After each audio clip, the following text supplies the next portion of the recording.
the annual session of National People's Congress has begun in Beijing, and the notable outcome is the Premier's announcement of the stimulus.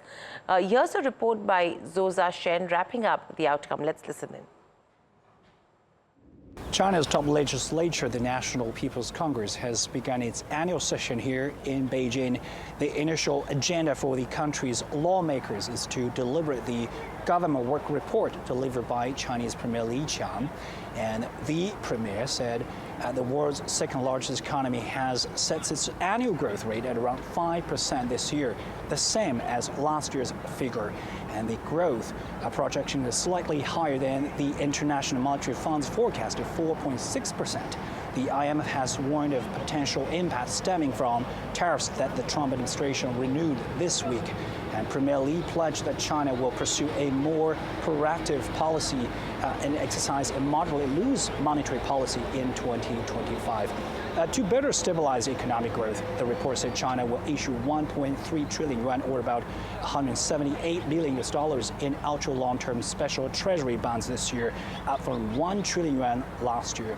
The report also highlights measures to develop new quality productive forces and to foster the development of emerging industries and future industries. And this includes commercial aerospace, the low-altitude economy, biomanufacturing, quantum computing, and embodied intelligence and 6G technologies. And Premier Li added that China will accelerate the digital transformation of traditional industries. Now, China's DeepSeek has already shocked the AI industry with its low-cost, open-source strategy and has already created opportunities for thousands of companies in vertical integration.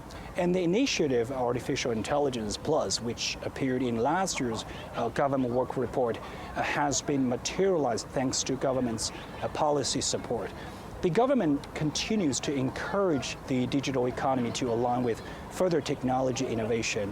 And the report also mentions Beijing's opposition to unilateralism and protectionism in all forms. And this comes after the U.S. announced additional tariffs on several countries, including China. It said the country will uphold international fairness and justice, as it has already filed a lawsuit with the World Trade Organization against the tariff hikes. And while advocating for greater dialogue, China responded with an additional 15% tariffs on various imports from the United States. In an effort to safeguard its own economic interests, the report also touches on China's plans to develop a package of major projects for climate change response and actively engage in and steer global environment and climate governance in 2025. It is a priority area not only for China's development plan, but also for China's strong willingness to work together with the rest of the world. Thanks, Zoe, for getting us the details. In fact, let's also understand, what is the kind of Indian impact that it will have, how it will impact and affect the Indian metal segment. Mika is again with us to get us more. Mika, if you could explain to us the metals impact. Well, the sentimental impact has come into the markets already, that's for sure. You have the Nifty metal an intraday high of over 3% almost, and the index is up 5% this week. All constituents have gained 2 to 6% today. Top gainers include Hindustan Copper, Welspun Corp, Jindal Stainless, and Tata Steel.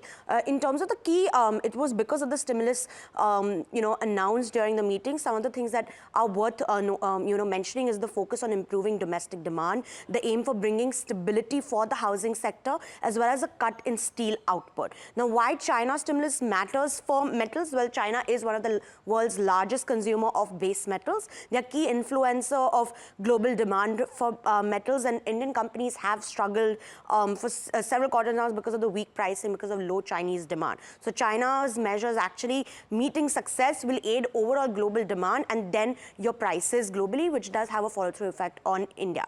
And then you also have the steel companies in focus, gains of 2 to 4%, something like a Tata Steel, SAIL, JSW Steel, JSPL, all in focus today. And the latest update comes after China said that they are going to cut the country's steel industry output, and the lower Chinese steel output will put some relief on the Indian steel industry, which has been hurting because of cheap exports of China to India. And the industry also awaits safeguard import duties soon, and there are talks about it coming very soon. Thank you for getting us the details, Mika. Tata Steel, SAIL, JSW Steel, and a JSPL. Brajesh, any of the charts that look interesting, what would you advise?